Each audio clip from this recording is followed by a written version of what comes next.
keynote. Thank you. So we're very excited to have this second keynote plenary for the conference on Association for Heterodox Economics. And this is the 24th annual conference, and this year being held at SOAS. A very warm welcome to our two panelists, Professor Tania and Professor Deepankar Basu. We are very excited to have you here. I wouldn't take a lot of time, but just to kind of set some context, we began a lot of discussion over these days with the issue of crisis in capitalism or crisis of capitalism. And one of the central themes that we wanted to place in this discussion was the issue of labor and precarity, which does represent the kind of crisis situation we're in right now. There has been an increased precarity and informality all through the world. A lot of processes that were earlier, or the labor processes that were seen to be a feature mainly of the global South, has now come to manifest itself in various forms across a lot of the countries in the global North as well. So we are seeing some sort of a southernization of the North, so to say, in certain perspectives.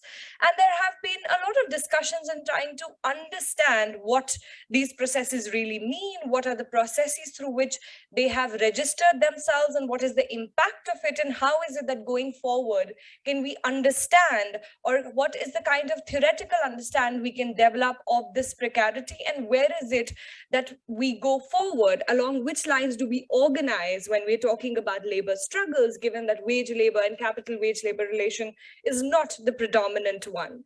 And on touching upon a lot of those issues, today's two presentations, our two plenary speakers will be speaking to a lot of those issues.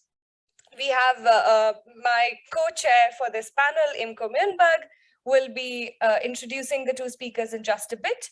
But let me just add that Professor Deepankar Basu will be speaking on the issue of labor precarity in contemporary capitalism with a focus on developing countries, but will also be drawing upon some analysis and comments on the developed economies.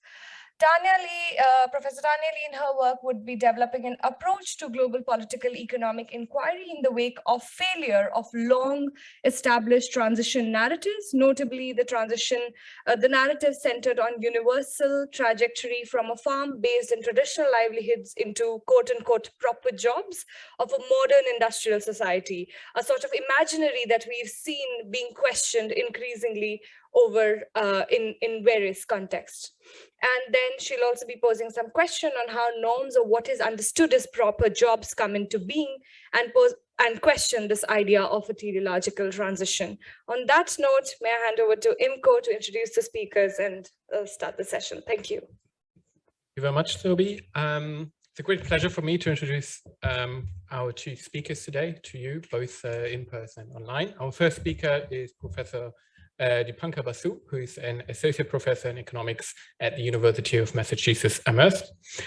His research focuses on a number of areas, long-run evolution of capitalist economies with the focus on issues of profitability, capital accumulation and technical change, various aspects of economic development in India, including nutrition, food security, the informal sector, employment, and electoral outcomes. Various topics in applied econometrics, including biases of OLS estimators. His recent book, The Logic of Capital, an Introduction to Marxist Economic Theory, was published in 2021 and presents the main economic argument developed by Marx in the 3 volumes of Capital, and he also addresses long-standing debates in Marxist political economy in there, the transformation problem, the Okushoyo theorem, and theories of exploitation and oppression. Our second speaker is Professor Tania Lee, who is a professor of anthropology at the University of Toronto, where her research focuses on culture, economy, environment, and development, with strong focuses on Indonesia. And she has published a number of books in the last years covering topics of capitalist relations, power, development, and politics in Southeast Asia. Her latest publication, Plantation Life, Corporate Occupation in Indonesia's Oil Palm Zone, written in collaboration with Professor Pujo Semidi from Duke University, was also published in 2021 In it, they examine the structures and governance of Indonesia's contemporary palm oil plantations and theorize corporate occupation to underscore how massive forms of capitalist production and control over the palm oil industry replicate colonial-style relations that undermine citizenship.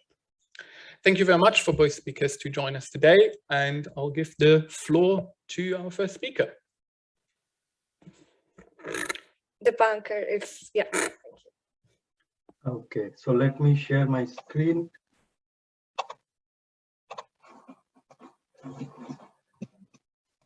Okay, so can you see my screen? Okay. Yes, we can, but do you want to make it slideshow? Because right now we still see it as.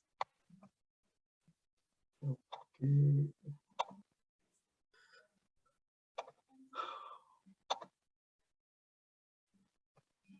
Yes, thank you. Yeah. So thank you, Survi, and the other organizers for inviting me to be part of this very exciting plenary. I'm looking forward to hearing Professor Lee's comments and questions and comments from this floor. What I want to talk about is broadly employment in the informal economy, and that is because labor precarity in contemporary global capitalism largely overlaps with employment in the informal economy. And this is a very important and old issue that has been discussed for decades. So what I will do is I will touch on three broad issues. One, I will briefly talk about how economists and policymakers and activists have developed a methodology for defining what employment in the informal economy is. And here I will mainly draw on the pioneering work of the International Labour Organization starting in the 1970s. Second, I will draw on the same source, the ILO, to present you some evidence about the extent and trends of employment in the informal economy in the world today and over the last few decades. So that should give us an idea of the spread and extent of labor precarity in this particular sense. And finally, I would like to talk about some theoretical approaches to understanding why the informal sector or employment in the informal economy is there and persists. It does not disappear, as Subi was saying. And here I will draw on a long strand of literature in development economics, which again started in the 1960s, 70s, and it has been there for a long time. And finally, I will offer some constructively critical comments on heterodox macroeconomics, because this is a heterodox economics conference, and point out that heterodox economics needs to take the issue of informal employment in the informal economy more seriously. And one way to do that would be to engage with this long strand of development economics, which has done some pioneering theoretical and empirical work on this issue. Okay, so let me start out with the definition. So here I'm drawing on this publication called Women and Men in the Informal Economy, a Statistical Picture, published by the International Labour Office. There have been 3 editions, the first edition in 2002 and the latest in 2018, which gives us both a way to define and to measure and to capture various aspects of the informal sector, and also presents evidence from across the world. So broadly, employment in the informal economy is composed of 2 things. One, employment in the informal sector. And second, informal employment outside the informal sector. So here let's distinguish between these 2 things. Employment in the informal sector is an enterprise-based definition. So it looks at the characteristics of the place where people are working and considers whether it is in the formal or informal sector. But there is also an additional way of looking at employment in the informal economy, which is to look at the characteristics of the jobs itself. So that way of looking at this aspect gives us informal employment. And that's a job-based definition. And it looks at the employment relationships and whether, importantly, the jobs are associated with any kinds of protections or not. So let me just kind of step back. One way in which we understand employment in the informal economy is to understand it as jobs or work which is low paying and which is precarious, in the sense that there are no rights associated with those jobs. There are no social security associated with those jobs. There is no paid leave. There is no sick leave. So all these kinds of characteristics are what we associate with the precarity involved in informal sector employment. And the International Labour Office has been working on making this precise over the last several years. And one important way in which it has progressed, this literature, is to make sure that we can apply this definition across the countries of the world in a harmonized fashion, so that we can then gather data on these various aspects and look at the extent and trend of employment in the informal economy. So that has really been the pioneering work that ILO has done. So let me quickly give you a kind of overview of how these two different ways of looking at employment in informal economy works. So on the left-hand side of the slide here, we have how, if we want to use the enterprise-based definition, how it works. So we start by looking at the institutional sector. So governments, corporations, NGOs, they are all part of the formal sector.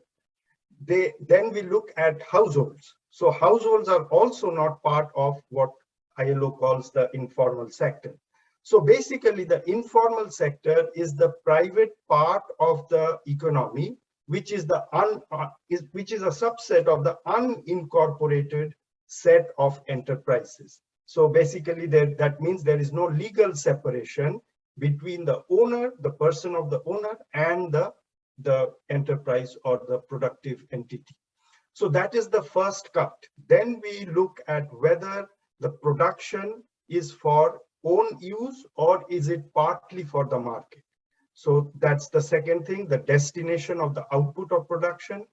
Third, we look at whether these enterprises have bookkeeping. So whether they have a balance sheet, whether they maintain a regular flow of funds account.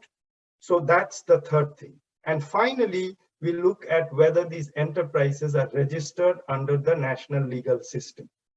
So when the answer to all these questions, so if the production is partly for the market, but there is no bookkeeping and there is no registration, then we have narrowed down to the set of enterprises which we can identify as belonging to the informal sector. Now, sometimes the surveys cannot get information on all these aspects. So then they have to rely on some additional information related to the status of employment. And there what they do is they look at whether employees make social security contribution or they pay tax on wages. So if they do, they are not part of the informal sector. If we do not have information on that, then we go to the next question, which is the place of work. Is there a stable place of work where the enterprise works? Is it separate from the living quarters of the person who is working? If the answer is yes, then it is not part of the informal sector. If even that information is not available, then the last and fallback option is size. And here it's a kind of arbitrary cutoff. So all enterprises having 5 or less number of workers are part of the informal sector and others are formal sector. So this is how, in a very systematic way, the ILO gathers information about whether an enterprise falls in the informal sector. The other way is to look at employment. And here, basically, we divide up all the people into whether they are employers or they are employees. If they're employers and if they're in the formal sector, they're part of formal employment. If they're in the household sector or if they're in the informal sector, then they are considered to be part of informal employment. And then for the employees, we look at whether there are social security contributions, whether there is paid sick leave, and whether there is paid holidays. So all those people who have those are then part of formal employment. So that way we narrow down to informal employment. So this is broadly how the ILO collects data on this very important characteristic of employment today. So let me summarize.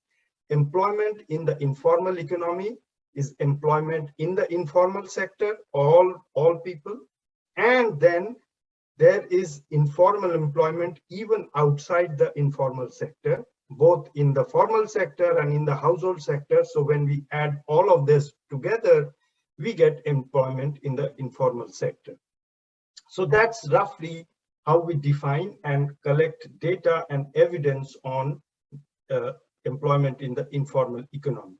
So let me now turn to presenting some evidence about the level of employment in the informal economy in contemporary times, look at some trends over the past decades or 2 decades, and then look at some characteristics of employment. So for instance, what part of informal employment is in the informal sector and what part is in the formal sector?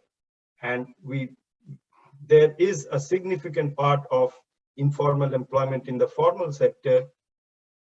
That is something we will look at. Then distribution of informal employment in terms of employees versus owner, operators, or self-employed. And there we will see that most of the informal employment is for the self-employed. And then some additional aspects that are used in statistical analysis, like the age profile, the rural, urban, and the level of education of people who are who have employment in the informal economy. So let's start with the level. So the latest year for which we have data is 2016. It's a few years ago, but still this is the most comprehensive data we have available. So in 2016, about 2 billion people of the world's workers were in informal employment, had employment in the informal economy, which is 62%, about 61.2% of global employment. So it is the majority of employment in the global economy today. Now there is a sharp distinction between the global north and the global south, or developing economies and developed economies.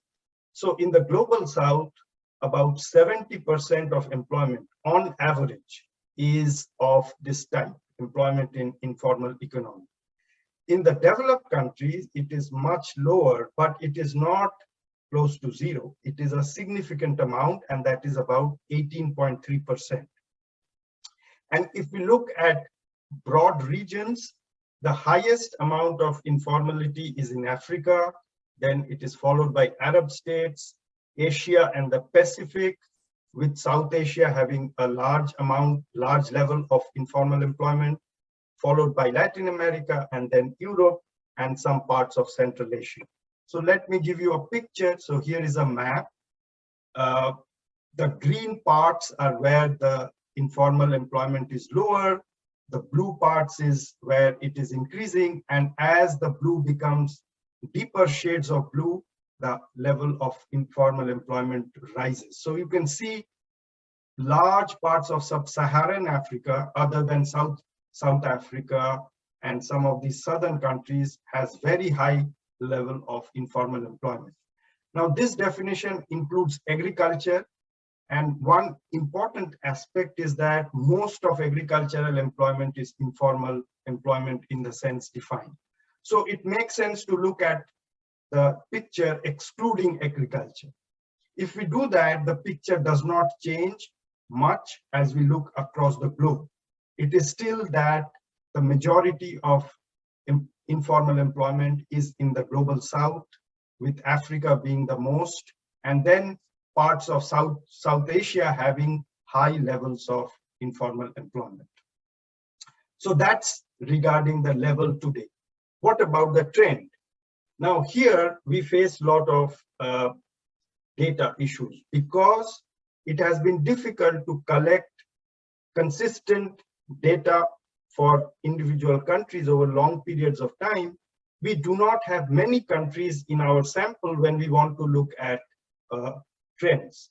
But we do have some countries for which we have been able to collect data for, let's say, 10, 20 years. And on the basis of that, we can make some observations about the time series of trends in informal employment that we observe. So here are three kind of points that emerge when we look at this data. One, for Latin American countries, that there is a kind of decline in informal employment. And one country from Asia which stands out and joined this group is Vietnam. Vietnam is a country which has been witnessing rapid growth and of a kind which has managed to make a dent on informality so that it has seen a decline in informality. Then there is a group of countries which has seen actually an increase in informality. And these are countries in Eastern Europe and Central Asia. And then there is a large group of countries which have most of the population of the world, where the levels of informality has been stable and high. So it has neither fallen nor risen, but it is high. And here we have countries in Africa and South Asia, like Pakistan, India, which have very high levels of informality, which has been stable over last 30, 40 years. It has not declined despite rapid economic growth in these countries. So here are some charts which kind of shows you individual countries, and I have summarized that information in those 3 points. So let me skip over these for because we don't have a lot of time. Now let me move on to the third aspect of evidence, which is to look at how informal employment in the informal economy is distributed between these three big components: formal sector, informal sector, and household sector. So in these charts, the dark blue is the part of employment, informal employment in the informal sector, the light shade is in the formal sector, and then the green is in the household sector. Now, what stands out from this chart, of course, is that most of the employment in informal economy is employment in the informal sector. So you can see that the blue bar is the biggest in all parts of the world. But what is important is that there is a significant part in the formal sector also. And this is related to a point to be mentioned.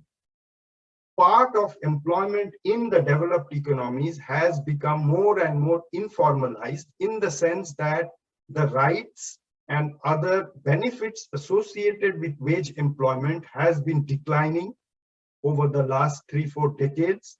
And that is what has increased the amount of informal employment in the formal sector, which has now become important even in the global north. In addition, in the global south, there are large firms which have increasingly started employing workers through the contract system, which do not need to provide thereby the rights and benefits associated with stable wage work. And that is also a part of the reason why we see informal employment in the formal sector rising or being significant today. The kind of penultimate evidence is about the distribution between employees and self-employed. So here you can see share of employment in the informal economy distributed between employees and what the ILO is calling entrepreneurs, basically what we would call self-employed people.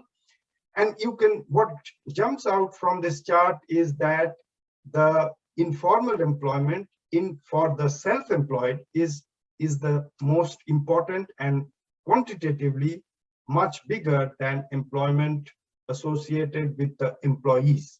So if we look at this evidence and summarize, we would come out with the conclusion that most informal employment is of the employment of the self-employed. But yes, there is some significant amount of informal employment for employees also. But if we look at the world, and especially the developing world, most of informal employment is really self-employed people. And then there are some other aspects like informal employment is negatively associated with levels of education. So as formal education, years of formal education increases, people are less likely to work in the informal sector. Informal employment is higher in rural areas than in urban areas.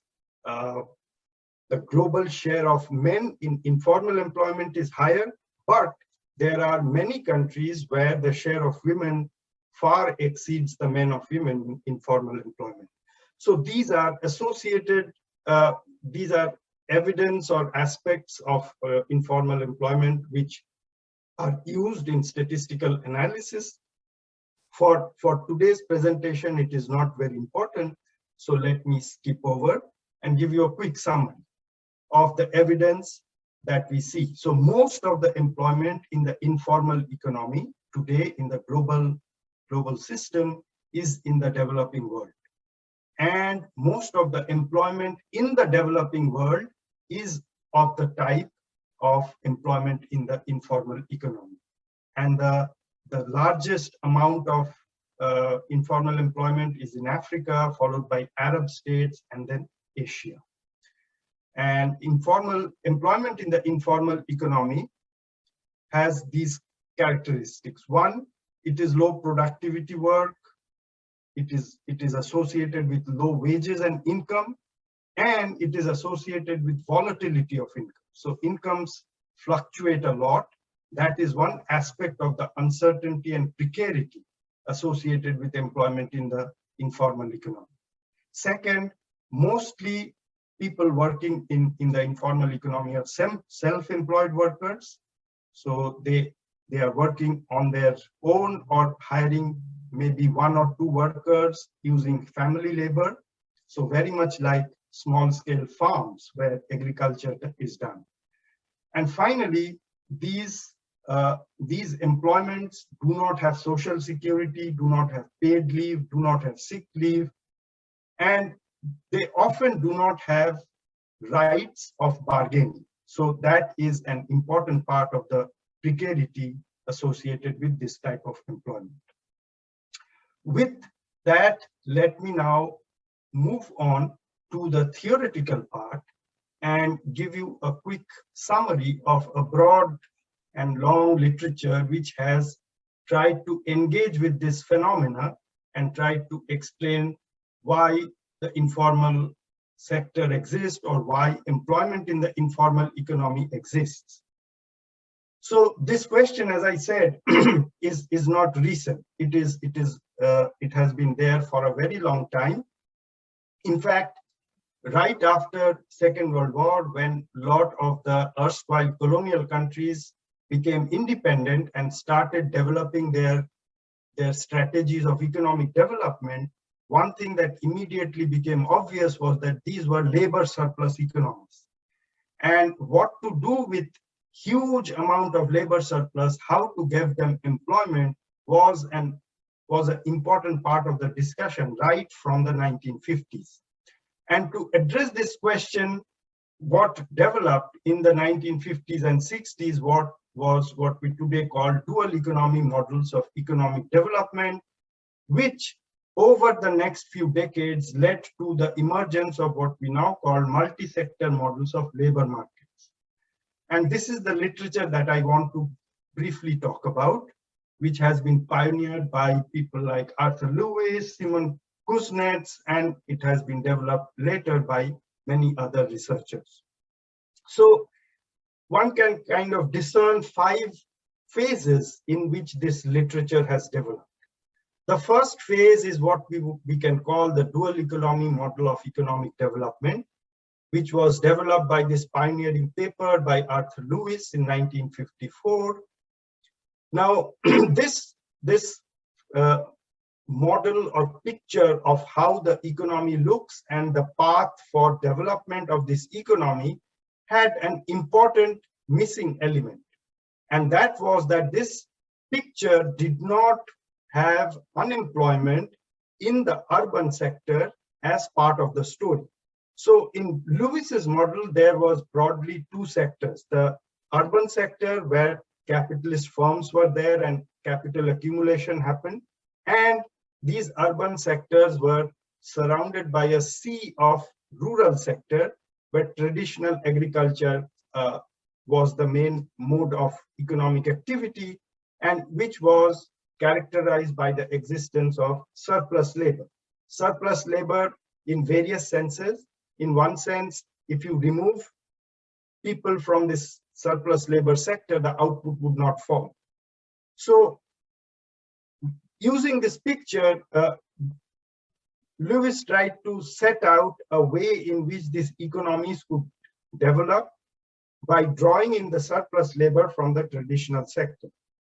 Now, one important shortcoming of this model was that every person who moved from the traditional sector to the urban sector was thereby automatically employed. Now, this was obviously against what most people observed, which was that there was unemployment even in the urban sector. So bringing in urban unemployment in the formal or the urban sector was the next phase of the literature, and this was initiated by this famous paper by Harris and Todaro. Now, interestingly, this paper, which was published in the 1960s, emerged out of fieldwork done by Michael Todaro in Kenya. So for a long period, he studied the economy of Kenya and other East African countries. And he wanted to bring in unemployment, which was obviously present in the urban areas there, into the dual economy model. And it has become a workhorse of development economics, the Harris-Todaro model. But one thing that was missing in the Harris-Todaro picture was that there was no informal employment. So from today's perspective, it lacked one of the most important features of the developing economics, which is that people are neither fully unemployed, neither are they employed in stable work, but rather they are in this informal employment where they are doing low income work without social security, without rights. So the next stage of the literature, which was this famous paper by Gary Fields in 1975, brought in the informal sector into the Harris-Todaro model. And that was an important development of this literature. But one thing which was missing is that the informal sector itself was seen later on to be not a homogeneous sector, but in fact divided into various parts.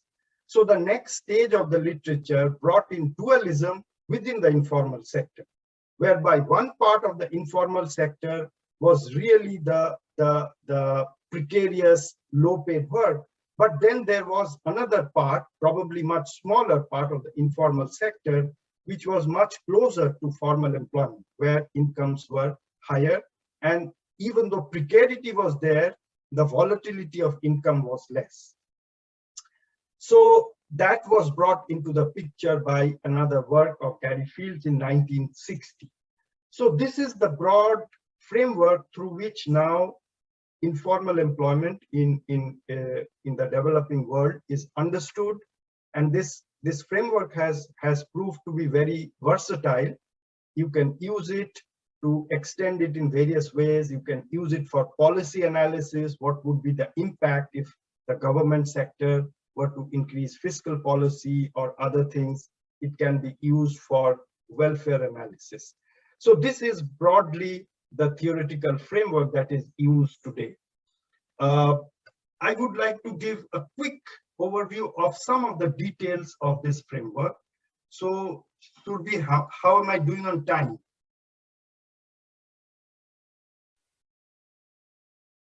Deepankar, we're almost out of time. Okay. But yeah, if we Okay, can. I will take maybe 2 minutes. Yes, wonderful. Thank you. Okay, so then I will kind of skip this theory. If there are questions, I can come back to this later. And let me make a few comments on a strand of heterodox macro, which I want to emphasize and initiate some discussion and debate. So this literature can explain, this theoretical literature which has been developed right from the 1950s can explain certain important and even paradoxical features of developing economies. And here I point out two.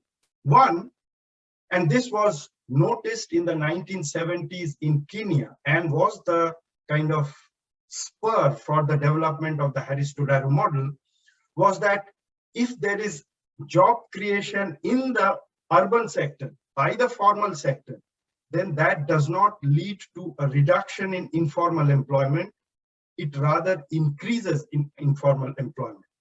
So what does that mean? It means that this literature is saying that if you want to address the problem of informal employment and unemployment in the urban sector, start with rural development, not with urban development. So this seems to be a very paradoxical, but it's a very important conclusion that emerges from this literature. The second thing that this literature points out and is able to explain very well is that urban poverty is often worse than rural poverty. So incomes and wages in the urban informal sector is often lower than the incomes earned by people in the rural sector, which they have left to come in the urban sector to get a job. So these are two very important conclusions, which was in line with what was observed, which can be explained by this literature. And so let me lastly point out that there is a very important and distinguished strand of heterodox macro literature, which again focuses on developing economies. This literature was also developed in the 1950s, and it has developed through the work of pioneers like Gillespie, V.K.R.B. Rao, John Robinson, etc. And here I have listed some of the landmark texts that summarize and present the main framework of this literature, starting with John Robinson's work in 1979, coming all the way to recent work in 2009. Now, one big lacuna in this literature is that it does not engage with unemployment or informal employment as an object of investigation. In fact, there is no serious theory of labor markets in this rich literature. And there is very little engagement with this important strand of development economics, starting with Lewis, Goodness, Harris-Todaro, etc. And the result is that this distinguished literature therefore has to say almost nothing about the most important feature of contemporary developing economies, which is employment in the informal economy. So looked at from the perspective of labor, that seems to be the most important question. Most of the workers are today employed in informal economy, and this literature has hardly anything to say about it. Why is that so?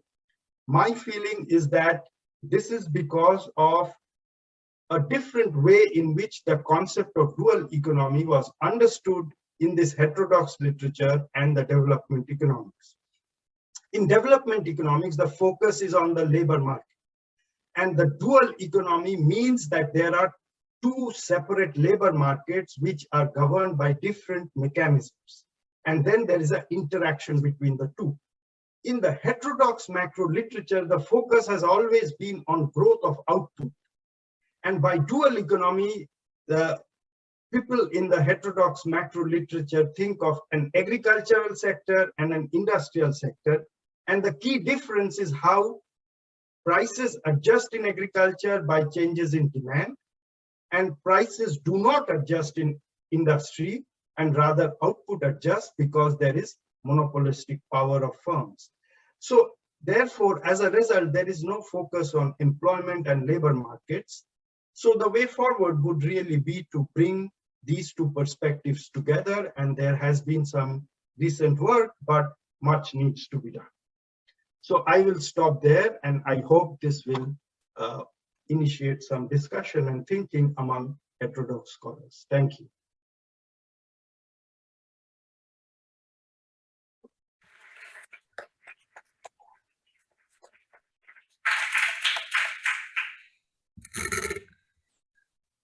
Thank you, Professor Deepankar Basu, for this very interesting and engaging presentation. I'm sure there are a lot of questions by people on Zoom room and those who are present here. But I'll pass on to Professor Tania Lee so that then we can come back and have a discussion on both the engagements. Over to you. Hi, thank you. Thank you to the organizers for the invitation. Anthropologist among the economists, this is going to be interesting. I'm really intrigued to start off my talk exactly, I would say, where Professor Basu left off, and this was a surprise when he made the observation just 2 seconds ago that unemployment and informal employment are completely absent as objects of analysis in the field of development economics. I'm going to take a broader view of this absence and situate it a little bit differently, but I think there are some useful intersections between our two talks here. So the work that I'm going to present today draws on a working paper that I co-authored with a colleague at Stanford, Jim Ferguson, who's a fellow anthropologist. And at the core of our paper is a critique of transition narratives, which come in varied versions and yet have at their core the idea that all the people in the world may be expected to head along the same transition path, from farm to factory, from country to city, from lower to higher productivity, from non-capitalist to capitalist relations, and so on. If they do not progress along that path, there must be some peculiarity or barrier that's standing in their way. Whether the transition is characterized in positive terms, as in modernization theory, or negatively as the coming of the neoliberal apocalypse, the directionality is assumed. No doubt, transition thinking has been roundly, soundly, and repeatedly criticized, and yet Ferguson and I argue that it continues to have a powerful grip in both popular and academic discourse, and for vast numbers of people, the idea that their lives will be better, easier, and more stable and more modern in future continues to be a point of fervent hope and political demand. Improvement plus stability and protection is what they expect their governments to bring about.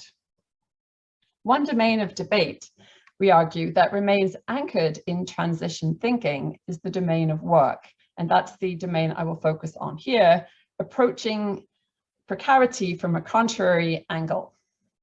So Fergus and I were struck by the extent to which in both academic and popular debate, discussion of precarity hangs on its opposite, the so-called proper job. Precarity stands alongside informality, unemployment, underemployment, and non-standard employment as a series of negative categories defined by what they are not, the full-time, stable, waged, or salaried proper job, so-called proper job.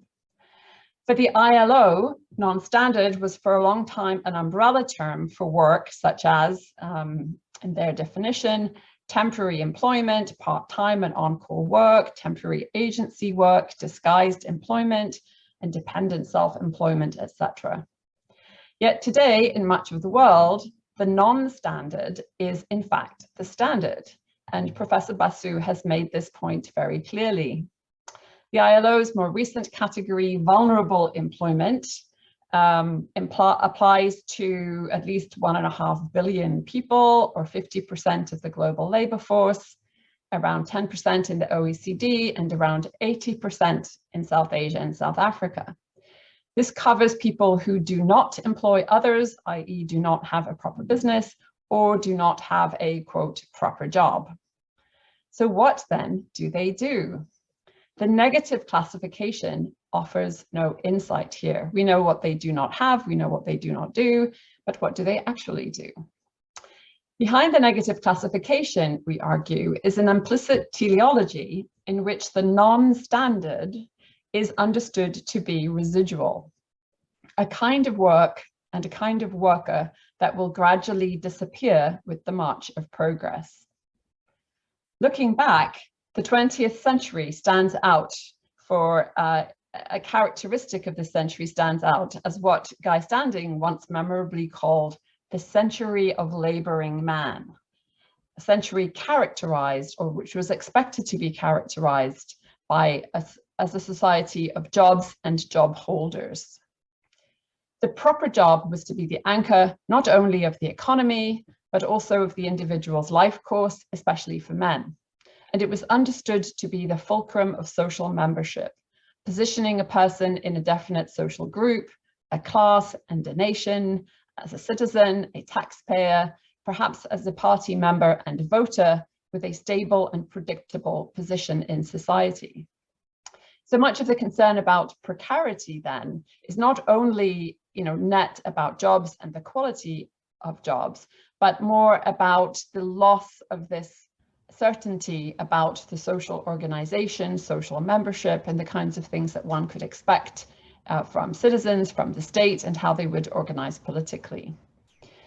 So what we have argued in our paper is that if we can bring ourselves to abandon that teleology and all of the expectations that hinged on the idea of the proper job and the form of society it would usher in, then a whole new set of questions about work and social membership and political life open up. So this is where I think, there's a conjoining with Professor Basu's argument. That's to say, we know almost nothing about how people actually secure their livelihoods, their forms of social membership and political affiliation, because we have been so excessively fixated on what they do not have and do not do, and how they are not organized, let's say in terms of classes and unions and political parties, organized in terms of work-based identities. So if they are not doing these things, if they are not these people, if they're not organized socially or politically in these ways, then what? A whole new set of questions about work, social membership, and political life open up. So at the core of our argument then is that, certainly we recognize that the world is globally connected, but we stress it is deeply differentiated. Hence, the way that things are changing for different groups of people, spatialized, racialized, gendered, situated, these forms of change experienced by different groups of people is and will continue to be radically heterogeneous. There is no single path now or in future. Hence, we need to pose a whole new set of empirical questions to begin to fill the void which is created by inherited categories, like the proper job, and residual or negative framings, like the absence of the job, the precarity, the unemployment, and so on. So we see the questions that need to be posed as oriented by political economy in the sense that they foreground the inseparability of access to resources and unequal powers. The kind of inquiry that follows from this perspective identifies the resources that people depend on for their livelihoods: land, capital, jobs, enterprises, state transfers, remittances, public services. So interested in the whole bundle of resources, not just those which are anchored in the kind of capital-labor relation. And is also interested in the whole set of social and political relations through which they may access these resources or be excluded from them. So among these would be ownership, work, one, but not the only one, kinship, national membership, and so on. And it also suggests an interest in the outcomes of these sets of social and political relations for health, wealth, well-being, security, and others. And we argue that this kind of expanded political economic focus highlights also the kinds of political aspiration and the kinds of action that would follow from these relations. So what we're proposing then is a kind of a radical abandonment, or a more concerted abandonment of teleological narratives, which we have long critiqued and abandoned in theory, but in fact inhabit our categories and our forms of analysis. And Professor Basu has beautifully shown that, right? As to repeat, there is a complete absence of unemployment and informal employment as objects of analysis. No one is looking at the content of the negative. When it's not a proper job, then what is it, has not been properly understood. So that's our focus. And what I want to briefly do in the time that I have is to outline what some of the empirical questions would be if you abandon the telos and move away from the focus on the proper job. What are the questions, the empirical questions that would open up? So the first set of questions we phrased under the heading, what is or is not changing about work? One set of questions that might be asked of any setting refer to the changing types and patterns of work. Which sectors of the global or national or local economy are shedding or hiring formerly employed workers? Who has access to these jobs? Which kinds of paid work are outsourced, contractualized, temporary, or part-time? Conversely, which kinds of work are subject to bonding or capture or indenture? So there's two contradictory tendencies, right? The shedding and the precaritization on the one hand, and the bonding, capture, and indenture on the other. And both of these tendencies are present, but for different groups of people under different conditions. How are returns to different kinds of work rising or falling in relation to prices? Who does what kinds of informal or own account work? And what are the returns or barriers to entry? How is competition mitigated? What kinds of work have become commodified, i.e. shifted from unpaid to paid, or decommodified, shifted from paid to unpaid? How has technology figured in the elimination of some kinds of work and the creation of others? Is the time specific groups of people spend working increasing or decreasing? So asking these kinds of questions would begin to fill the void that Professor Basu has identified, the complete absence of informal employment as an object of analysis. A second set of questions, though, and these are of course dear to an anthropologist like me, would be to ask questions about the changing meanings of work. While Ferguson and I have argued that stable waged or salaried work became widely viewed as desirable in the global north and, more surprisingly, in the south, where this form was never prevalent, and that in some cases, important legal rights and social status were pegged to this kind of formal work, this too needs to be checked empirically in different contexts. Looking back in time, where and when did manual work, for example, become culturally recognized for its usefulness to the world, to quote historian Robert Castell? Which types of work and gendered or racialized worker were so recognized, and which types were excluded? What kinds of moral judgment were passed on people whose forms of work were illegible or hard to discipline? Keeping such histories in view, for whom is present-day instability in work and in income an alarming shift, new and different enough, as Standing suggests, to produce a distinctive precariat consciousness of loss and relative deprivation, and for whom is precariousness not just routine, but absolutely unremarkable? Gender and generation are likely to be central to different expectations about work and about what it means to have or to lack a proper job. So, for example, has the massive increase in access to secondary and post-secondary education in the global south made young people reluctant to follow their parents' paths, working on the land or hustling in the informal economy? Do they fear disappointing parents who expected schooling to yield upward social mobility? Do they see themselves as waiting for work or as permanently locked out from the future that work seemed to promise? Does lack of a, quote, proper job produce delayed adulthood, a crisis of masculinity, and nostalgia for the vanishing breadwinner role? How do women's expectations about work differ from those of men? Do they seek recognition for their paid and unpaid work, including the huge component labeled domestic, the work done to sustain social relations?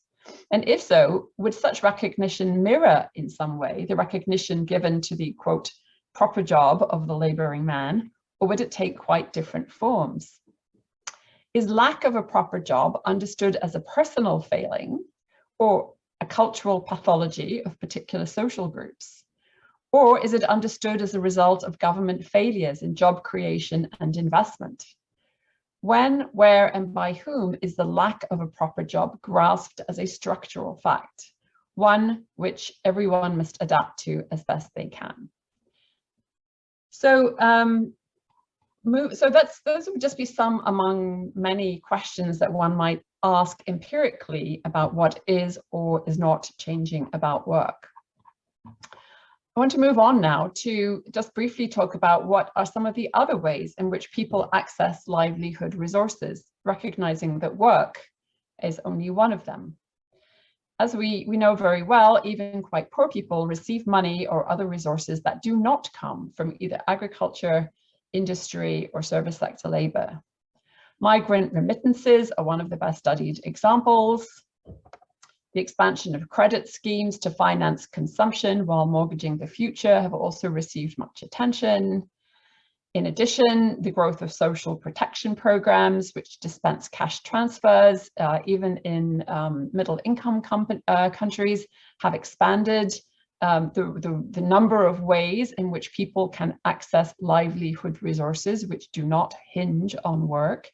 Clearly, though, there's a huge variation in the extent to which these kinds of transfers are available, and also in terms of their logic. Like, are they seen, for example, as in some conditional programs, as investments in human capital, which still have work as their telos, right? So the proper job is the thing that you must still aspire to, and hence the conditionality of cash transfers intends to make you a healthy and sufficiently healthy and educated adult that you will have access to this enchanted object, the proper job in future. In other contexts, conditional transfers acknowledge that such proper jobs are in fact nowhere on the horizon and may never be, right? So very different logics behind behind cash transfers. Beyond these kinds of things, remittances and state transfers, there are many other possibilities for accessing livelihood resources. Some take the form of dependence on patrons or kin, as anthropologists have long observed.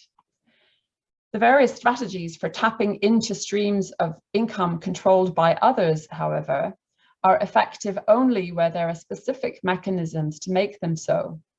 While romantic pictures of moral economies and shared poverty sometimes suggest a world where poor people spontaneously look out for each other, the best research shows a far more complicated politico-ethical terrain where fierce predation and profound generosity coexist. So I'm thinking here also of our friend Kalyan Sanyal's work on the need economy, which does assume that within this economy, a kind of sharing and caring prevails. But I think there's a need for a lot of empirical confirmation or dispute of this. In many contexts, mutual assistance, such as it is built on forms of reciprocity, even if on sometimes a minuscule scale, and solidarities are not automatic, but depend on mechanisms of enforcement and sanction. Street sellers, for example, may agree not to undercut each other, both out of solidarity and to avoid beating. So what this means is that when people do succeed in accessing material support by drawing on their social relationships, they do so only as a result of the prior formation of loyalties and obligations. And Jim calls all of this activity that goes into maintaining and massaging these social relationships a particular kind of what one might think of as non-productive work, but it's work.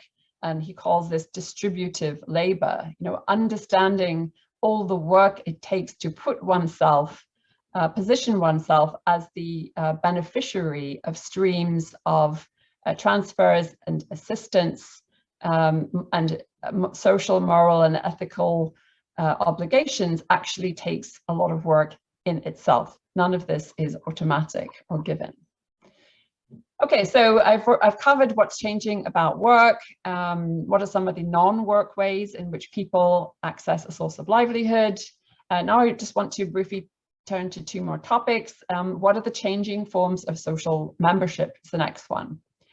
Throughout the century of laboring man, social scientists attended to some forms of social membership or belonging much more than others. And the highlighted forms were linked to certain real or imagined stable points of reference, whether communities grounded in territorial places, ethnic or tribal groups linked by culture, urban identities rooted in occupation, workplace, and neighborhood, or citizens defined by nation-state membership. The solidity often attributed to such forms of membership was always something of an illusion, but in recent years it's become increasingly difficult to understand much of what happens in the world in terms of such units of belonging. And one can think of the migrant, of the displaced people. What does social membership look like, for example, for a petty Somali trader working out of a shack in a South African township while angling for refugee papers to get to Australia? His place, his ethnic affiliation, his job, his nationality, all of these are moving targets, the product of continuous improvisation and negotiation. So if we just center then the question of social membership, which seemed to be answered by stable points of reference like the village, the tribe, the ethnic the ethnic group, significantly the job, especially the proper job, and citizenship in a nation, what else is there? One set of questions about changing forms of membership could revolve around the troubled category of youth. What place do youth find in society? How do they manage the transition to social adulthood, which has so often been linked to employment, especially for young men? Do they continue to be dependent on parents or other kin? What is their situation with respect to marriage? Are they, in fact, not often getting married? A related set of questions could be phrased around education. The old idea that education is a straight line conduit to employment is in many places no longer viable, if it ever was. The unemployed secondary school or college graduate is a global figure. Yet the demand for education seems undiminished. What motivates this? What does schooling provide, if not a job? How important are the non-material payoffs, such as the superior social status of belonging to the enlightened class of modern people? More broadly, in the eyes of young people who are precariously employed, what kinds of accomplishment or distinction are linked to what kinds of social membership? One can think of, styles, consumption, and many other kinds of membership, peer groups, gangs, religious congregations, and many other forms of social membership and identity, which have always been present, but which were often understood as secondary to the primary identities of, the village, the tribe, the job, but which may now be bearing far more weight as the primary anchors of social membership. Okay, the final set of questions that we pose: what forms of politics emerge after the century of laboring man? Labor, consumption, taxes, and votes were key pillars attaching individuals to nation states and points of potential political leverage and mobilization in the real and imagined world of the proper job. Industrial wage work and salaried employment, whether in manufacturing, mines, plantations, or government bureaucracies, produced a particular kind of historical subject, with modes of engagement that were common across diverse sites. Most obviously, for all these people, withdrawal of labor served as a potent form of leverage. Beyond this, in the global North and South alike, the class-based solidarities that emerged in industrial and bureaucratic settings linked workers to mass movements and parties that channeled their demands through stable institutions, albeit with varied results. Yet, a great many people, variously gendered, racialized, and spatialized, have always been left out of the kinds of politics that accompanied the real and imagined world of the century of the laboring man. More generally, when labor is in abundant supply, some of the pragmatic reasons that led ruling classes to invest in the maintenance of a healthy and productive workforce evaporate. Simultaneously, global markets make the value of citizens as consumers much less certain. So too their value as taxpayers in contexts where a state apparatus is financed from resource revenues, donor dollars, or sovereign debt. Hence, today in many parts of the globe, the basis for a social contract between citizens, states, and capital is far from obvious. Yet people whose existence as workers, consumers, or taxpayers is surplus to requirements do not simply disappear. They too mobilize in varying ways to make their presence felt and to make demands. So the empirical questions that open up have to probe the kinds of political mobilization, struggles, and settlements that emerge in the globally differentiated political order we've sketched. How, in short, do people who cannot assert leverage as workers make or fail to make effective claims to economic distribution and political power? A global and differentiated account would need to identify who mobilizes and what, if anything, gives mobilized subjects leverage. For much of the 20th century, it was the specter of socialist revolution that underlay both state violence and a range of political settlements that sought to incorporate citizens and workers into national and corporate agendas. Absent the specter of this kind of revolution, what sectors of the population need to be incorporated or repressed in order for capitalists to flourish and ruling regimes to be secure? When do floating or dangerous classes become a problem of governance, and how is the problem managed? So here, I think, one would examine the questions like who is involved in collective mobilization of different kinds, mass marches, street violence, boycotts, which protests directly disrupt accumulation. One might think of labor strikes, but also rent strikes, resistance to eviction, collective debt strikes, collective refusals to pay interest on debt. These kinds of mobilizations actually interfere with accumulation in the same way that the labor strike did. But there are other types as well, addressed perhaps to different actors. Some kinds of demands addressed to corporations, to governments, to municipalities, also to non-state entities, humanitarian organizations, the UN, and so on. And I think one has to pay attention to what is the idiom of claiming. On what basis might one make such a demand? Is it a class compact, a rightful share of national wealth, the promises of the revolution, the social in social democracy that austerity fails to erase, a religious obligation or an ethic of care, or universal human rights? All of these are potential modes and formats of claiming which come into view if one's not fixated on the question of laboring man and a compact with capital and state which follows from that particular relationship. So to summarize, what I've done in this talk is and what Ferguson and I do in the paper, which I'm drawing on, is to reflect on the terrain of global political economic inquiry that opens up with the demise of the proper job as the presumed norm or telos of development. We argue that transition narratives, although frequently debunked in the scholarly literature, have left a stubborn trace on analytical categories and research agendas. Too often, research is framed by a negative, what something is not, rather than what it is. Hence, non-standard or informal work, unproductive uses of land, distribution as the inferior cousin of production, work-based social membership and class-based political mobilization as the norm, from which other modes of mobilization, let's say along ethnic or tribal lines, deviate in apparently erratic or retrograde ways.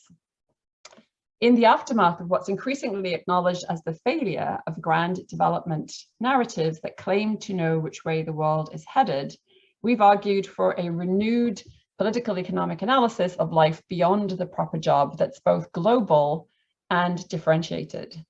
And to illustrate what such an analysis could look like, we've posed some key questions. What is and is not changing about work? What are the changing uses and meanings of land? That's a topic I didn't get into today. How else, besides selling their labor or working the land, do people access livelihood resources? What are the emerging forms of social membership? And how do people mobilize politically to make effective demands or to pursue systemic change? So I shall leave it there. Thank you.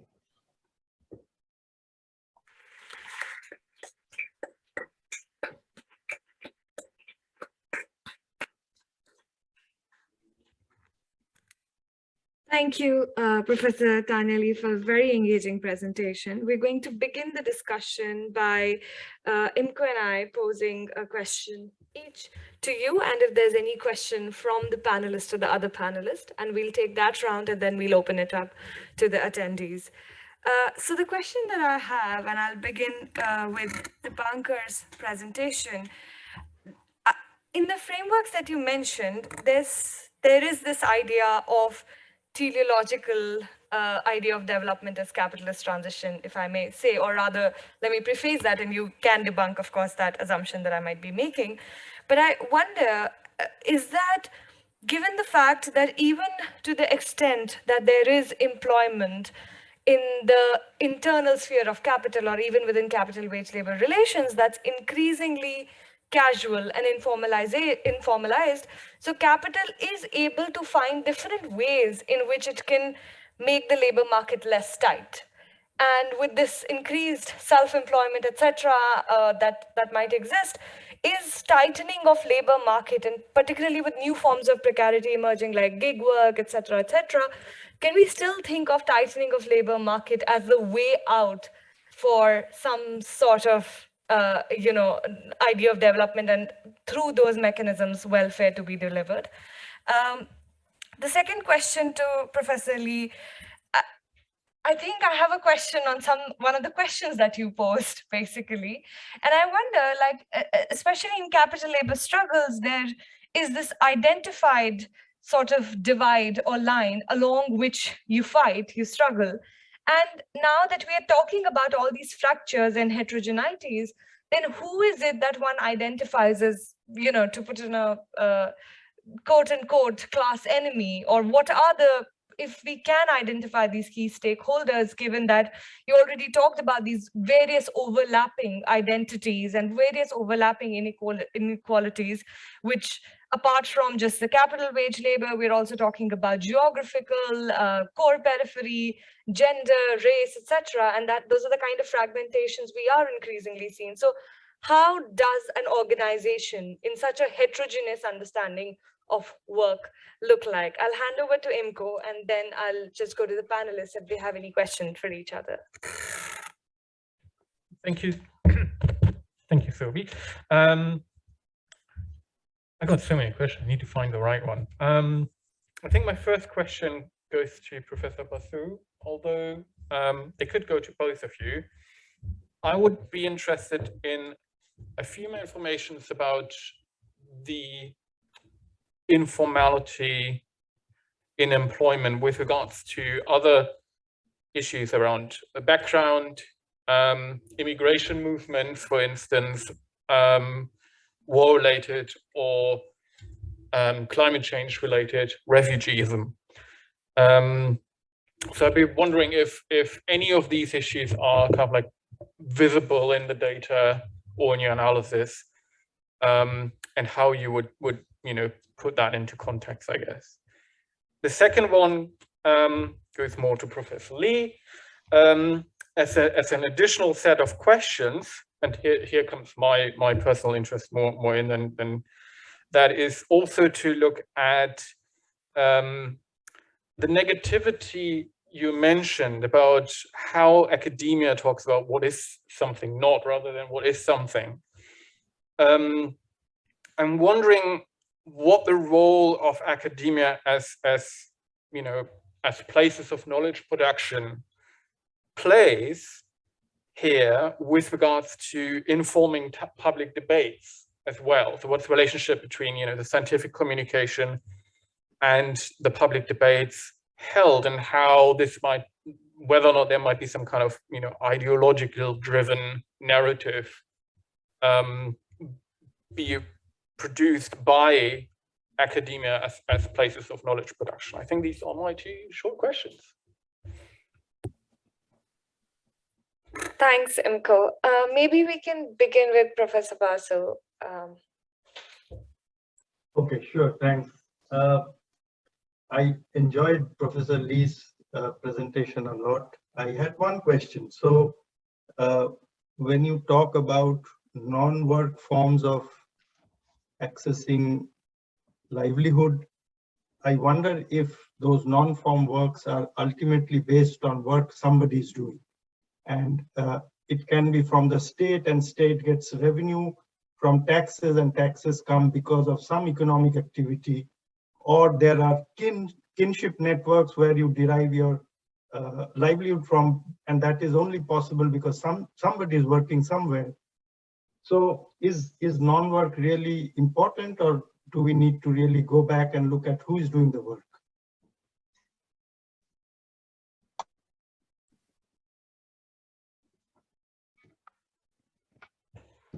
Professor Lee, do you have any questions for Professor Basu before he answers? Not right now, but I think things will come up. Thank you. Okay. So I'll go back to Professor Basu for the responses. Okay, thank you. So so let me first try to address Surbi's comment about how do we see the process of development?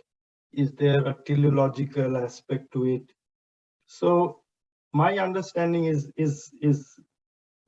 quite different from using these categories. So we can, for some perspective, let's go back to the 1950s or 60s and think of economy, let's say like India, which has become independent and is trying to work out a development strategy. And the thing that policymakers and activists notice is the widespread poverty.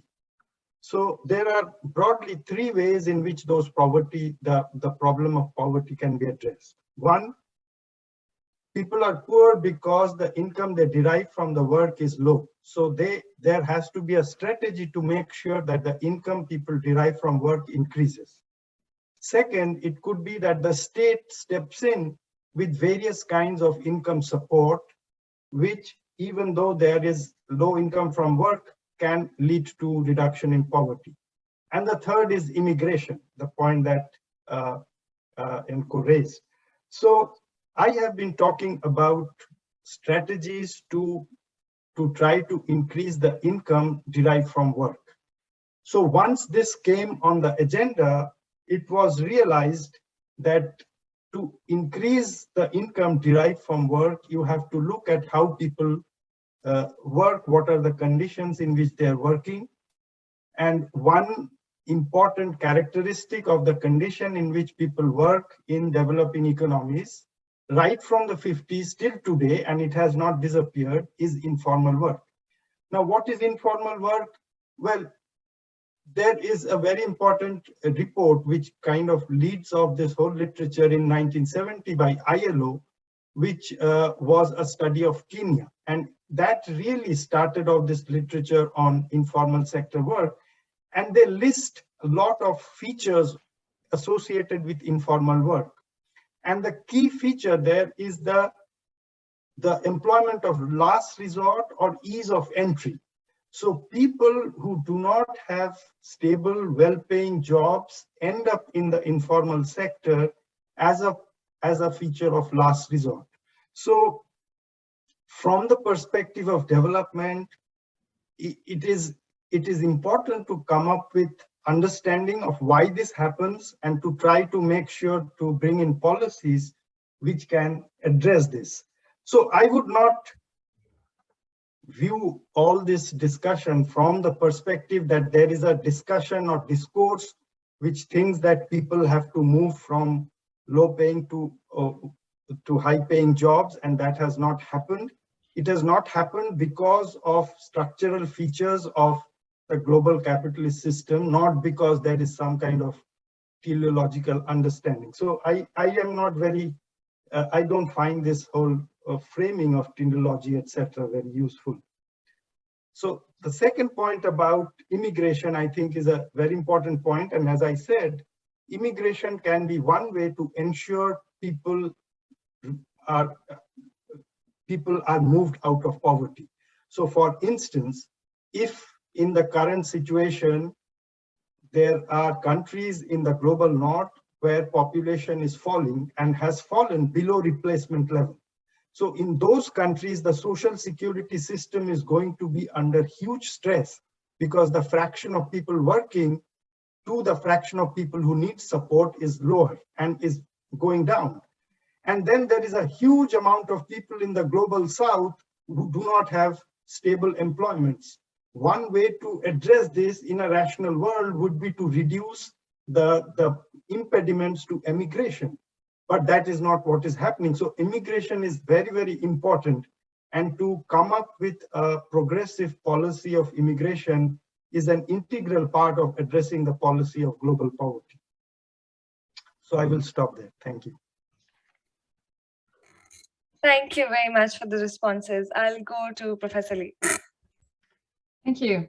So I'll just take the questions in order. So first of all, your question to be about capital and labor struggles and fracturing. Who is it that one identifies as a class enemy? So for me, this is it's not sort of something that one wants to answer in a generalized way, but one would say that everywhere people do in fact mobilize and struggle. And it's an empirical question, what they struggle over, how those struggles are framed, who is identified on the one hand as the enemy, who or what is the cause of their suffering, and also to whom can claims for improvement, for rectification, for salvation, for redemption, like to whom are those claims addressed? Is it to patrons? Is it to tribal chiefs? Is it to politicians of a different party? Or is it to the United Nations? Because it's understood that, all of the political leadership is part of the same problem. So this takes a vastly different form, for different places and times and groups of people. So rather than us trying to say how it should be, the anthropologist, of course, always says it is in fact already happening, right? People are in fact mobilizing, and it's our job to try to understand over what, in what terms, in relation to what kinds of enemies, goals, allies, and so on. So I think that's why, we, Ferguson and I in the paper sort of really foreground the need for this kind of empirical inquiry. Otherwise, we're stuck with a kind of, again, a residuum. Well, if people are not, in fact, focused on capital labor struggles for the very structural reasons that we've outlined, then what as a problem for us to ponder rather than what as in a problem for us to research, right? To then find out what is happening. So that would be my answer there. In relation to the question about negativity, how academic talk, what academic talk does in relation to political discourse and knowledge production, I would say that quite often sometimes we're radically out of step. So, for example, in much of the world, I would say sort of academic and even administrative discourses about modernization and progress are viewed by publics with enormous skepticism, because it seems that their life is not in fact improving. So what is all this nonsense? But sometimes they actually catch on, as in this academic discourse about modernization and development actually captures our aspiration. You know, we don't want to critique modernization, we want more of it. You know, we want to be on the upside of this progressive narrative. So sometimes there's not as much distinction between an academic and a popular discourse as there perhaps should be. If one thinks about the opposite side of this, you know, academics, especially on the left, have been producing a couple of decades worth of narratives about what my colleague Ferguson calls apocalyptic neoliberalism. You know, this idea that the whole world is headed, you know, rapidly downhill. We're heading for the apocalypse, and neoliberalism and capitalism are at the core of it. You know, that's also been a powerful academic discourse. And there is a popular grasp of that. I mean, in some sort of popular circles, it is in fact understood as, you know, Armageddon, but in others, it doesn't capture at all, because people do in fact see their lives as getting better and improving. And this can be as true in sub-Saharan Africa or in South Asia as it is in China or parts of Indonesia, right? So that's why, you know, we really have to grasp this heterogeneity. A singular narrative, whether it's one of progress or of apocalypse, is not going to capture the variety of people's actual experiences about what's changing for them in their world, right? So academic discourses can often be too globalizing, too generalizing, and in fact completely insufficient to grasp the diverse sets of experiences that people have. So so that's my sort of, you know, response to that. So on the question of that Professor Basu put to me about, you know, non-work forms of accessing livelihood, is there not work at the back of it? You know, I mean, at one level, there is production, no doubt, but I think if we are interested in getting inside the black box that you yourself identified, what you to repeat again, you called the complete absence of informality or informal employment as an object of analysis, you know, one really has to fill in this gap in ways which may have to decenter productivist definitions of work and actually attend to what Ferguson calls distributional labor. How much work does it take, let's say, for a woman to cultivate relationships with a man who may or may not be a husband, but might in fact be a provider of school fees for children, you know, of a roof over one's head. This takes work, all kinds of work, gendered work, sometimes domestic work, sometimes sexual work, sometimes material work. It's all kinds of work that goes into making yourself and perhaps your children the recipients of the kinds of transfer which enable you to live. And this is true for everyone, right? It's true for all people. It's true for all kinds of people for whom putting oneself in a position to be the recipient of a share of the goods earned by someone else in some other sector of the economy is in fact a full-time job and a very serious job, right? And it can happen on numerous levels. So that's why it's not to, in fact, this idea of non-work forms of accessing livelihood is a misnomer, because if you take distributive labor, or the labor it takes to place oneself in a stream of distribution as labor, then there isn't such a thing as non-work forms of accessing livelihood. It all takes work. It's just different kinds of work.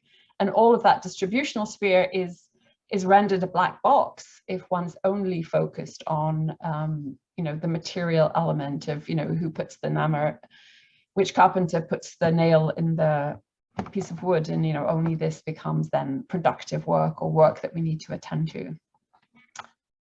Finally, you know, I see you're pushing back against my analysis about the problem of teleology, but I would say that, you know, one of the things that you just said in your response was that people aspire to formal jobs and good jobs and well-paid jobs, and they go into the informal sector because they can't get them. Right? So this is at one level true, and what it shows is in fact the kind of polar attraction of the proper job, right? Everywhere people aspire to this, and in a world of young people who increasingly have at least secondary school education, more than ever, these are young people who were not necessarily going to be happy to either mess around on the soil or to hustle in the informal economy is the way their parents were forced to do. But, for them, the proper job is, again, this kind of, star point of attraction. So it is true, descriptively, that people go into the informal sector because they can't get proper jobs, right? But as you yourself have said, 80% of employment in the world, or in sub-Saharan Africa and South Asia, is in fact in the informal sector.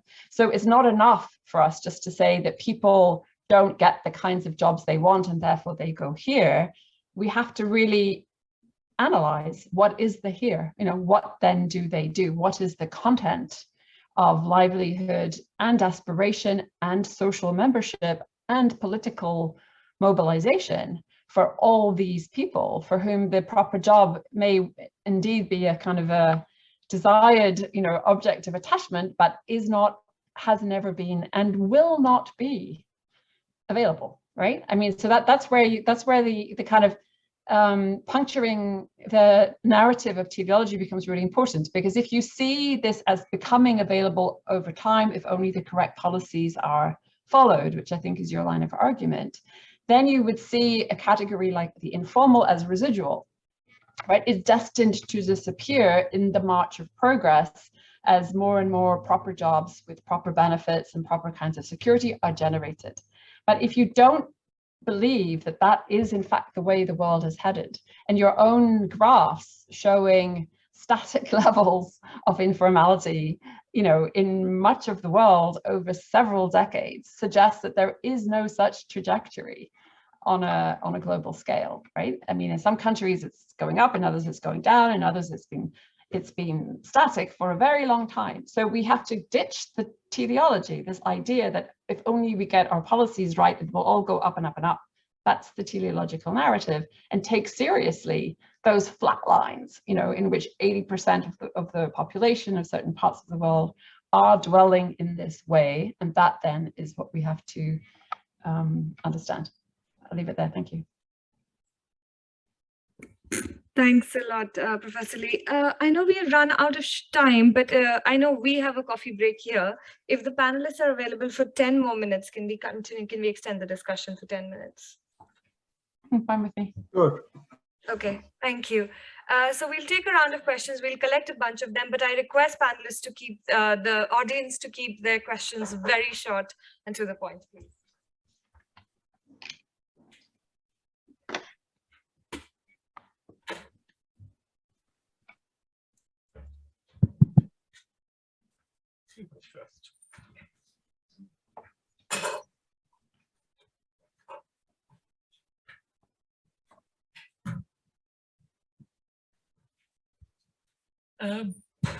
Can I just ask the awkward question that how far do we actually think that we need to be talking about something completely different? How people are going to preserve any livelihood in when the world that they farm or in which they live is destroyed around them by global warming?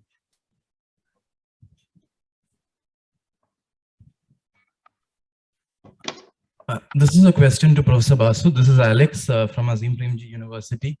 I was just wondering, when you spoke about the many models there, one of the key assumptions that you made was wage differentials in a conceptual sense enables labor mobility.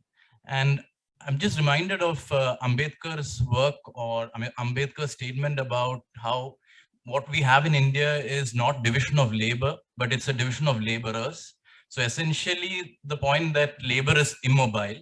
So given our extent of caste system and patriarchy in India, I mean, that kind of discussion was not there in your presentation at all. And I wonder how from development economics or from your engagement, how you might be able to explain this or incorporate this in your framing.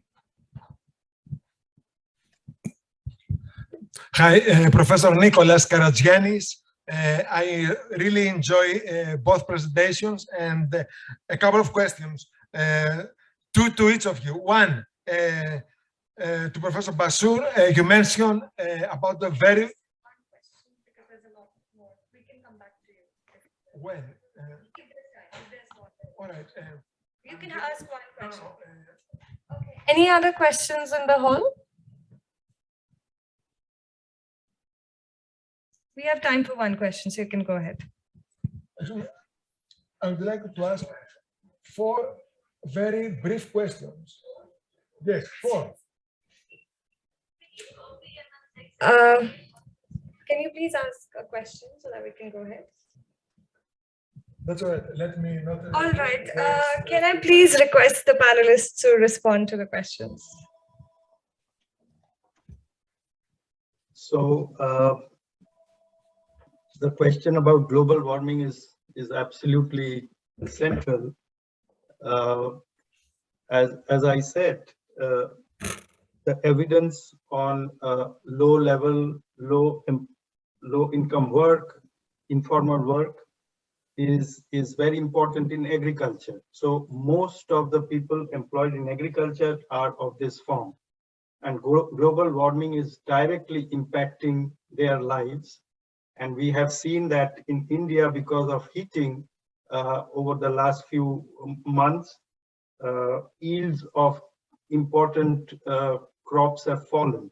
So that is something that is going to happen. The problem is going to become worse. So a lot of the people who are employed in agriculture is going to be directly negatively impacted by global warming. And that will probably increase the flow of migrants into the city and worsen the problem of informal employment.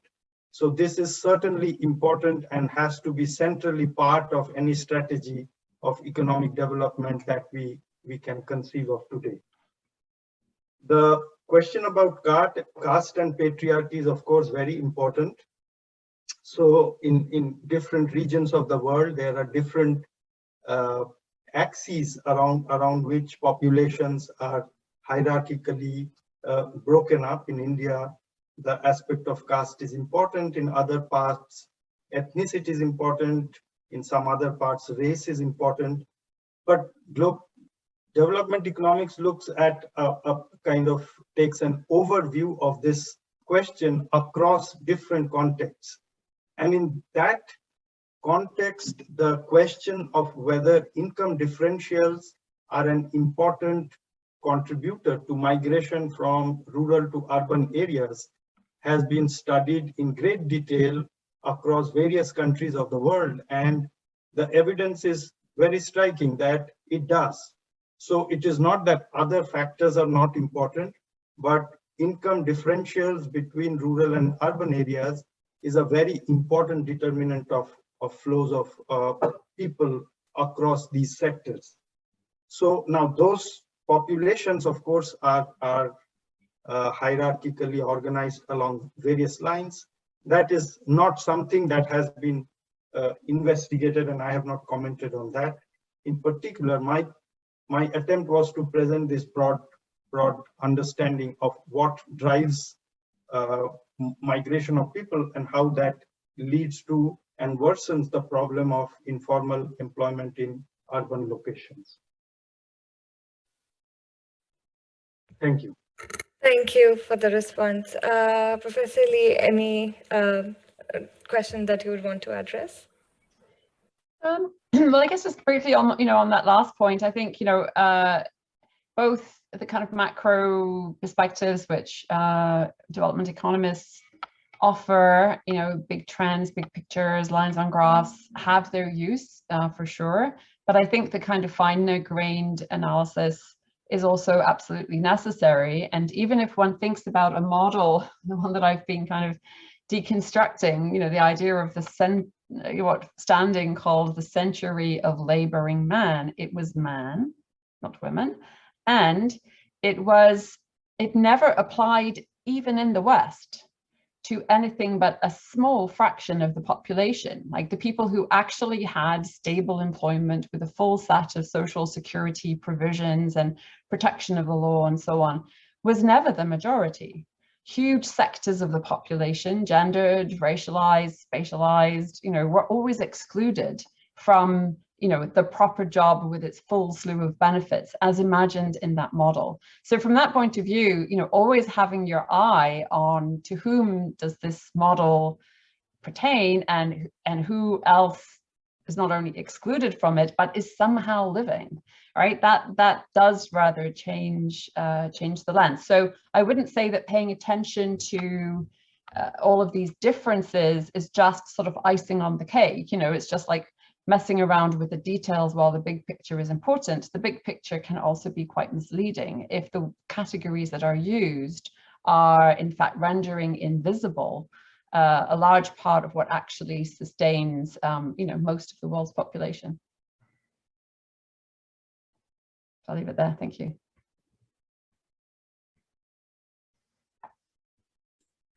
Thank you, Professor Lee. That's all the time that we had for the Q&A. Any last comments from the panelists before we end the session? Thank you. No, it's been very interesting. Thank you. Thank you. No further comments. Thank you, Professor Basu and Professor Lee, for the very interesting, engaging, and exciting conversation. And we really hope to be continuing this as we go ahead in further engagements. Thank you.